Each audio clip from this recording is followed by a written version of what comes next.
మాట్లాడుతున్నాడు అంటే అతను పాపం చేయకుండా దేవుడు అడ్డగించినట్లుగా మనం చూడవచ్చు. ఏం చేయకుండా, అతడు పాపం చేయకుండా, అతడు తప్పు చేయకుండా, అతడు పొరపాటు చేయకుండా దేవుడే ఆపారండి.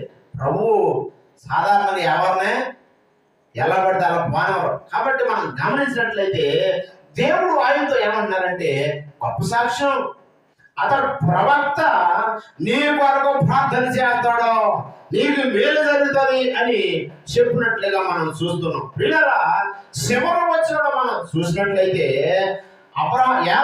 అబ్రహాము భార్య అయిన శారమ్మను బట్టి దేవుడు అబీమెలెకు గొప్ప అద్భుతాలు చేశాడు. చివరిని వేరే రకంగా ఉంది కానీ అద్భుతాలు చేశాడు. మనం 17వ వచనం చూస్తే అబ్రహాము దేవుని ప్రార్థించగా దేవుడు అబీమెలెకును అతని భార్యను అతని దాసిలను బాగు చేసిన దేవుని నామానికి మహిమ కలుగును గాక. పిల్లరా, దేవుడు అద్భుతాలు చేసే దేవుడు. ఒకరి ప్రార్థన ద్వారా ఒక రాజ్యానికి, ఒకరి ప్రార్థన ద్వారా ఒక కుటుంబానికి, ఒకరి ప్రార్థన ద్వారా అనేక మందికి ఆశీర్వాదం కలిగింది. ఎప్పుడంటే దేవుడు చెప్పాడు అతను నీ కోసం ప్రార్థన చేస్తాడు.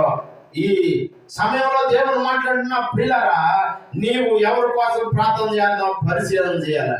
ప్రార్థన పరిస్థితులను మారుస్తుంది, ప్రార్థన స్వస్థత కలిగిస్తుంది, ప్రార్థన ఏమండి అద్భుతాలు చేస్తుంది.